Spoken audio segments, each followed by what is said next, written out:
Во оваа куќа на 2 јуни 2015 година се потпиша Пржинскиот договор, за потоа официјално да се заокружи со потпишување на протоколот на 15 јули истата година.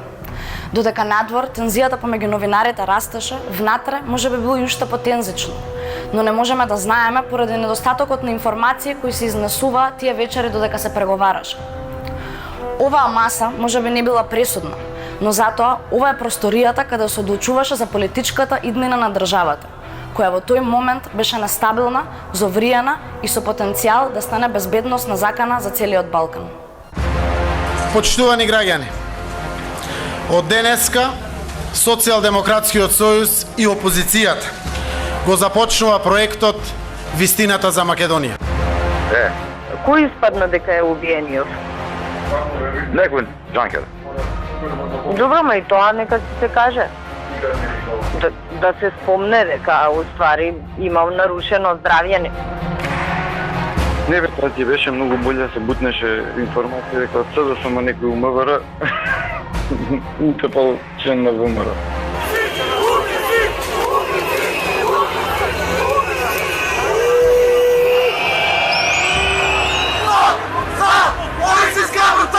Полициските службеници употребија сила и тргнаа против деца од 19 години.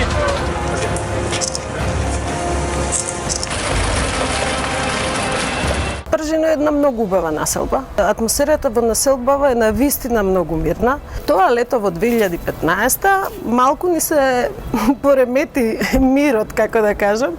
Атмосферата беше, од почеток беше забавна, затоа што никој не знаеше што не чека и што може да следува после тоа. Сите мислевме дека за еден ден ќе се заврши работа, дека ќе почекаме 2-3 сати и дека сето тоа ќе се заврши за еден ден.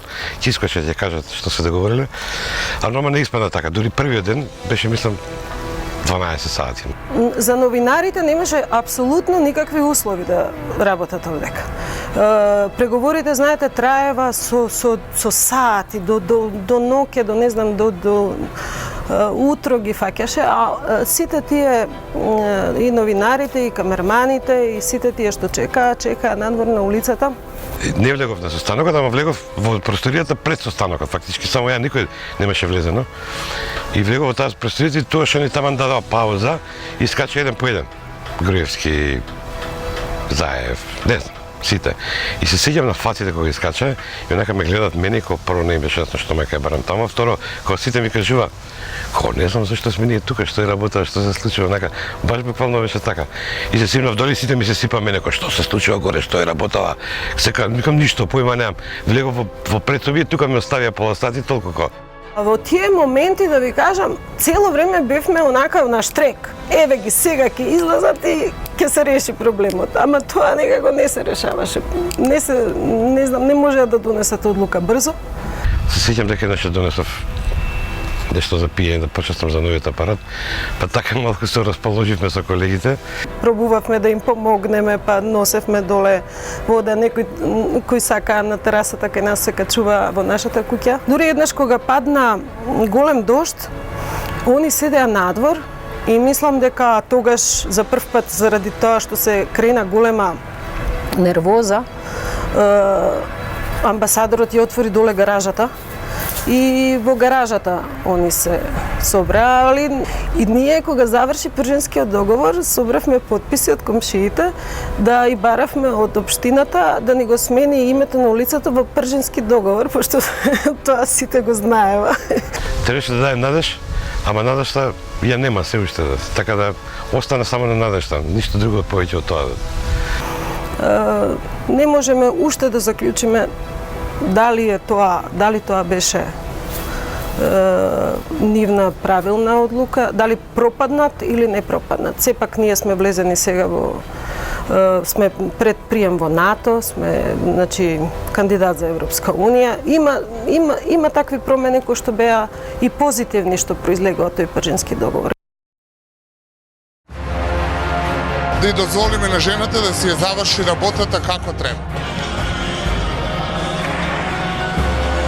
Благодарам на сите политички фактори и меѓународни фактори кои застанаа за мојот избор на специјален јавен обвинител.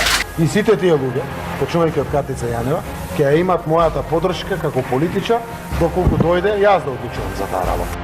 Граѓаните ја изгубиле довербата во специјалното јавно обвинителство. А довербата ја губи и СЈ, во кој недоверба искажале 53,5% од граѓаните.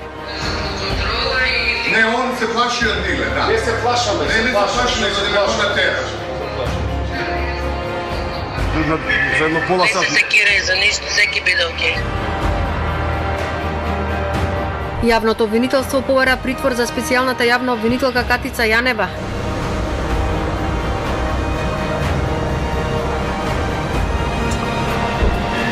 Не се секира за ништо, секи биде окей. Лидерите на власти и опозицијата по речиси 6 месеци вечерва седнуваат на заедничка маса во обид да најдат решение за блокираните измени во законот за јавното обвинителство. И по 3,5 часа речиси да нема никакво поместување во ставовите меѓу премиерот Заев и лидерот на ВМРО ДПМН Мицковски.